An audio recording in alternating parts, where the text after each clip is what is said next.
A pesar de que la señora vacunadora me decía, no, puede a las 2 al tiempo, me dio como susto, pero sí se puede. Sabe que yo inclusive, y le cuento una cosa aquí, perdón que hable en primera persona, tuve no una discusión, sino que le alegué a mi papá, que me dijo, me voy a poner refuerzo ¿Combo? COVID y influenza. Le dije, papá, ¿cómo se le ocurre? No haga eso.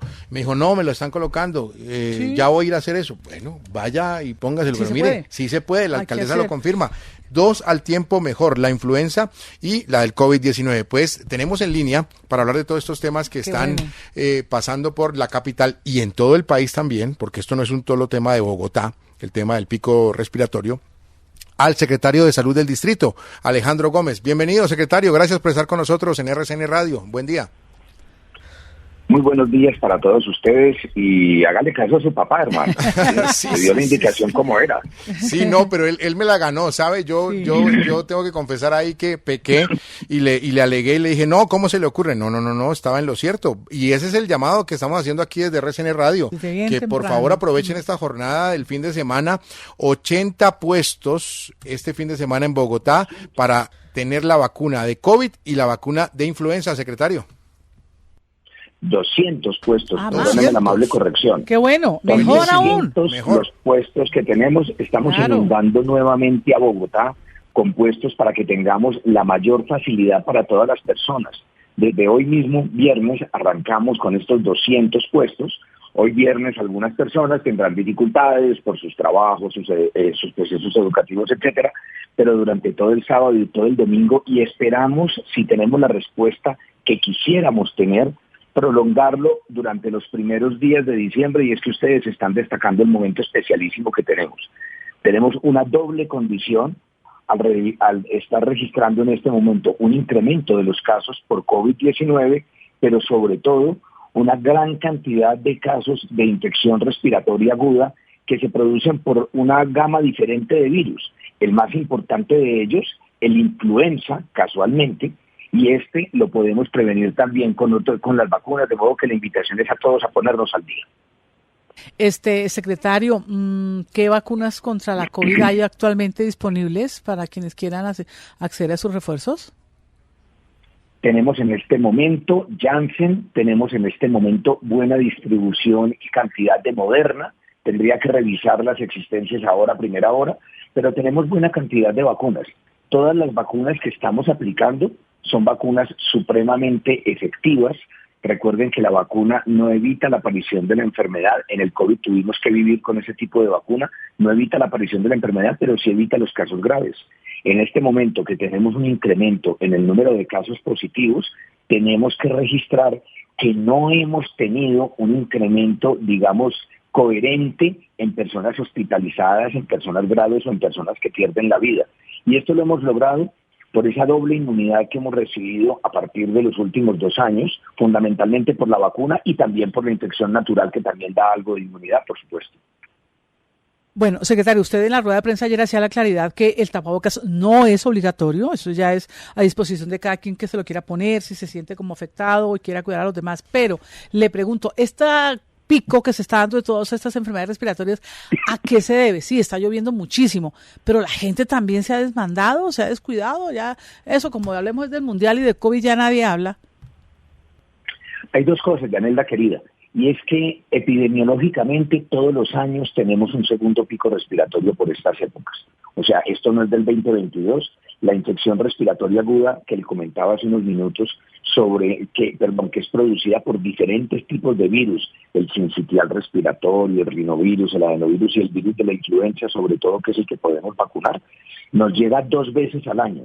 Por allá, para el mes de mayo-junio, que tuvimos un pico este año brutal, y nuevamente para el mes de octubre-noviembre, en este año se nos está demorando un poco más en diciembre debido a la temporada de lluvias. Entonces, lo primero es un fenómeno epidemiológico, pero lo segundo tiene que ver con que las vacunas del COVID, que nos han permitido salvar millones y millones de vidas, empiezan a decrecer en la producción de anticuerpos pasados 6 meses de la última dosis.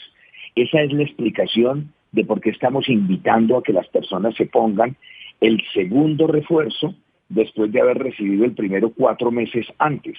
Y es que en el mundo entero, lo hemos demostrado no aquí, en el mundo entero, las vacunas que estamos aplicando producen una respuesta inmunológica muy buena que se presenta aproximadamente entre semana y media y 3 semanas después de que se aplica y que dura más o menos hasta el 5º o 6º mes.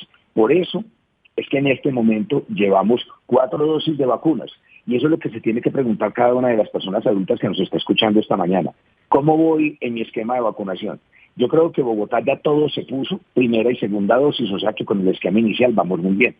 Muchísimos nos pusimos ya el primer refuerzo y muchísimos nos pusimos el segundo, pero para el segundo todavía faltan más de 3,5 millones de personas. Ay, que Dios, necesitamos de razón este pico. Exactamente, ¿ve? Vea. Qué buen dato ese, secretario. Sí. Óigame, secretario, una pregunta relacionada con la atención en clínicas y hospitales en Bogotá. Está bien, digamos, tenemos capacidad en las clínicas y en los hospitales para atender este pico respiratorio y también lo que se pueda estar presentando con COVID. Y se lo pregunto porque también hemos tenido conocimiento que hay clínicas que ya están haciendo ese diferenciado al llegar. Es decir, que... Carpitas, otra vez. Sí, que como que van por acá los que tengan síntomas respiratorios y por este lado los que tienen algún otro problema de salud. ¿Eso está bien en clínicas y hospitales? ¿Está funcionando en Bogotá? Mire, en ocupación de camas de clínicas y hospitales, nosotros le hacemos el seguimiento a diferentes tipos de camas, ¿sí? Por supuesto, están las camas UCI generales para adulto. En esta, la ocupación está alrededor del 74%, que es un nivel aceptable para lo que son ocupaciones de unidades de cuidados intensivos. En camas COVID adulto, estamos alrededor del 60%, o sea, no hay demasiada demanda de esta cama en este momento. Cuando hablamos de pediatría, la situación está un poco más compleja. Si bien no hemos subido a los niveles que tuvimos por allá en el mes de mayo, sí hay que reportar que tenemos una ocupación del orden del 77% en camas UCI pediátricas. En camas UCI COVID no tenemos demanda. Por fortuna, el COVID en los niños y en las niñas no da de una manera grave, pero estos niños y niñas, como les estaba insistiendo, están sujetos más a otras enfermedades respiratorias, fundamentalmente sincitial respiratorio, que puede producir cuadros graves. De modo que tenemos que cuidarnos en todo sentido. ¿Y por qué digo esto? Porque la persona adulta, como la mayoría que están escuchando en el momento tal vez, podemos tener un síndrome respiratorio y se lo pasamos a los niños, y los niños se nos pueden enfermar y se nos pueden agravar. De ahí que el uso del tapabocas lo estemos recomendando, no solo de carácter preventivo para cuidarse uno en el momento en que sale a espacios con mucha aglomeración, uno lo puede usar voluntariamente, yo lo estoy usando en este momento, por ejemplo, pero también es para proteger a los demás. Cuando tenemos algún tipo de síndrome respiratorio, si tenemos que salir, que lo ideal es que no, pues debemos hacerlo con tapabocas, porque si no somos nosotros la fuente de contagio para nuestra familia, para esos niños, para las personas mayores que pueden estar en mayor riesgo. ¿En qué barrios de la ciudad hay más coronavirus y en qué barrios hay menos? En este momento no hay una diferencia epidemiológica importante porque el número de casos positivos está muy bajito. A lo largo de toda la pandemia, la mayor cantidad de casos de COVID lo hemos tenido en la localidad de Suba, después está la localidad de Kennedy y a partir de allí se siguen, digamos, las demás localidades. Pero esto también tiene que ver no solo con circulación del virus, sino con el tamaño de las localidades. Ustedes saben que la división que tenemos en Bogotá por localidades es una división político-administrativa, pues es un poquito burda, porque cuando uno ve Suba, pues Suba tiene, puede tener 1.500.000 personas, 1.400.000 personas, y Chapinero puede tener escasamente 250.000. De modo que no es lo trabajamos más por tasa que por número absoluto. Pero en este momento, en que el número de positivos es tan bajita, la diferenciación entre las diferentes localidades no es muy importante. Bueno, doctor Alejandro Gómez, secretario de Salud de Bogotá, tengo una pregunta muy puntual de una oyente. ¿Qué hago yo si en casa, como están saturadas las salas de urgencias, todos lo sabemos, comienzan estas afectaciones respiratorias, que la estornudadera, que el dolor de garganta, no, que a la otra le dio fue taquicardia, que el otro tiene solo mucosidad, para diferenciar, porque es que es difícil, porque llega usted al clínico y le dice, no, eso es una afectación respiratoria temporal, y no le mandan y se termina uno en COVID. ¿Qué hace uno de pronto en casa? O para poder ayudarse a sí mismo. ¿Qué protocolo debemos seguir? Protocolo y no saturar las salas, los hospitales, secretario. En este momento, Yanelda, su pregunta es muy importante porque debemos recordar lo que aprendimos en la pandemia. Recuérdese usted cuando estábamos por allá en el 2020, en que esto empezó, y nuestro mayor temor era que no tuviéramos la capacidad hospitalaria y le decíamos a la gente, quédese en casa si usted no tiene un cuadro respiratorio severo. Unas recomendaciones generales son las siguientes. Persona que tenga cuadro respiratorio, que todos sabemos lo que es, una gripa, que tenga cuadro respiratorio, debe quedarse en casa en la medida de lo posible. Ojalá puede hacer teletrabajo o puede hacer telestudio, insisto, en la medida de lo posible. Hay muchas personas que no lo pueden hacer. En caso de que tengan que asistir a su trabajo o a su estudio, deben hacerlo utilizando tapabocas y respetando las medidas de bioseguridad, distanciamiento social, lavado de manos y ventilación de los espacios. Yo invitaría a las personas que tienen un cuadro respiratorio y que se sienten particularmente afectadas a que se acerquen a los puntos que hoy todavía la Secretaría Distrital de Salud y las 4 subredes tienen dispuestos en toda la ciudad para hacerse su PCR. O sea, la manera ideal de saber si se tiene COVID o no, pues es hacerse la prueba de biología molecular que seguimos brindando de manera gratuita por las 4 subredes, la Secretaría de Salud, o acercarse a su EPS para que le hagan la PCR y usted sepa si se trata de un COVID o si se trata de otro tipo de patología. Si nos vamos a quedar en casa, pendiente a las medidas de alarma.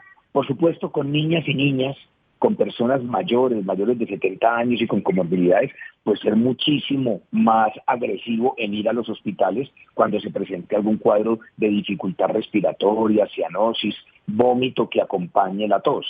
En caso de no tener este tipo de sintomatología, la mayoría de nosotros nos debemos cuidar el síndrome respiratorio como lo hemos hecho a lo largo de décadas, guardando reposo en cama, teniendo muy buena hidratación, teniendo muy buen abrigo del frío y tratando de estar consumiendo tal vez alguna pastilla de tipo acetaminofén que nos pueda mitigar un poco el malestar.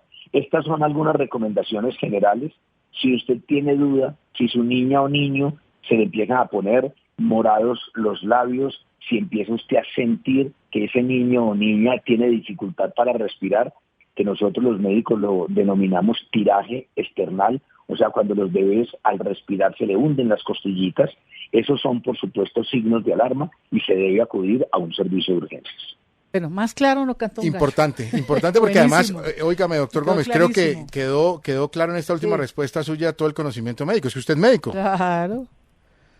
Sí, señor, eso ayuda mucho.